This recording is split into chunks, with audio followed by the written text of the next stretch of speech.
The Vesica Piscis is a fundamental shape in sacred geometry, appearing in spiritual traditions across time. One of its most well-known forms is the Christian fish symbol, the Ichthys. But few realize that this shape holds the key to understand the balance between the higher and lower realms in the path to true awakening.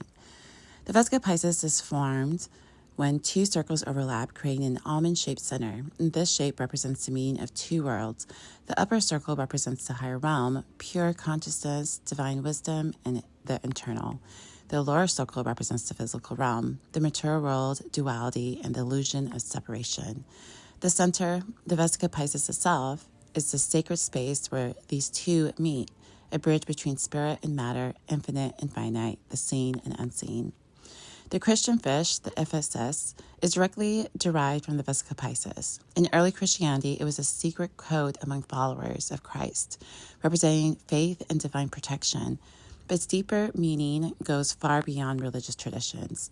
The fish swims between two worlds: water, the spiritual, the subconscious, and air, the material, conscious awareness. Jesus was called the fisher of men, guiding people to awaken from delusion into truth.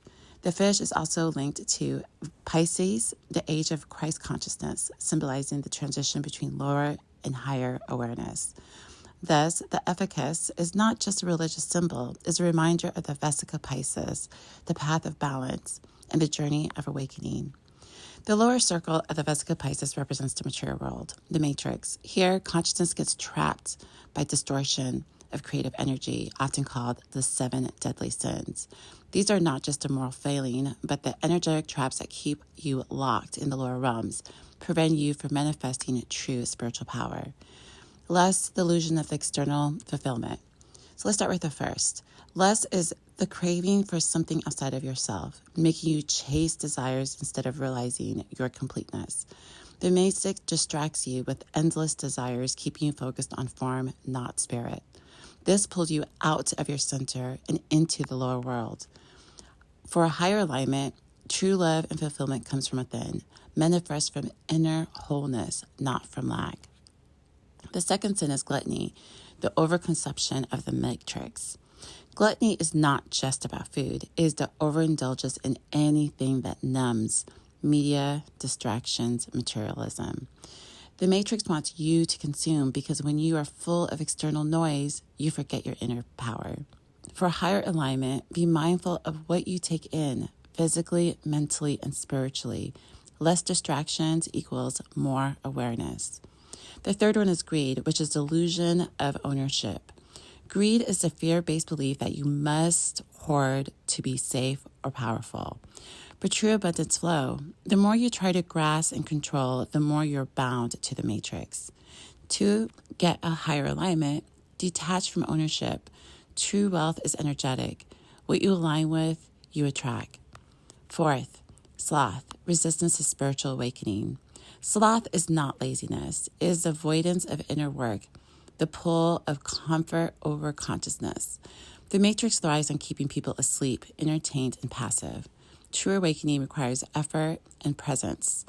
To align with higher awareness, commit to growth. Staying aware requires discipline, but it leads to freedom. The fifth is worth, the energy of separation. Worth keeps you trapped in duality, in us versus them, making you fight the illusion instead of transcending it. The more you battle externally, the more you stay anchored in the lower realm. To do higher alignment, step into neutrality. True power is in mastering your emotions, not reacting to the world. The sixth is envy, the external focus trap. Envy keeps you looking outside of yourself, making you believe someone has what you lack.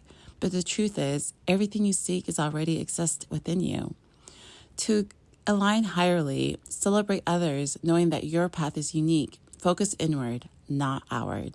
Do not seek external validation, seek internal validation. And the seventh and last one is pride, the ego's false throne. Pride is attachment to the ego, the belief that you're separate and superior. The matrix makes people focus on their identity rather than their infinite self. For higher alignment, humanity is not weakness. It is the key to true power. When you surrender the ego, you merge with the infinite. The goal is to exist in the middle, the Vesica Piscis, where spirit and matter merge, but neither controls you. If you live only in the lower world, you're trapped by illusion. If you try to escape only into the higher world, you disconnect from the human experience. The Christ consciousness, the wisdom of the Ichthys, the truth of the Vesica Piscis, all teaching the same thing. You must balance both. Jesus taught that the kingdom of heaven is within you. This means awakening to your true nature while still existing in the physical world. The fish swims in water, but can also be caught and brought into the air, symbolizing transcendence from illusion into higher awareness. The Vesica Piscis is the divine portal, the space where two worlds merge, where true power and manifestation occurs. So let's talk about some practical ways to stay in your center. Let's talk about pineal activation. Meditate on the Vesica Piscis, seeing it as the light in your third eye. Breathwork. Inhale spirit, exhale matter, becoming aware of both but controlled by neither. Sacred geometry and awareness. Visualize the Vesica Piscis or the Christian fish surrounding you as a field of balance.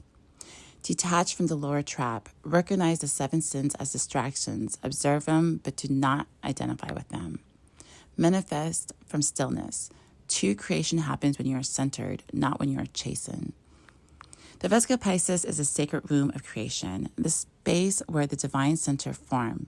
It is the path of Ichthys, Christ, and all those awakened to the greater, higher nature.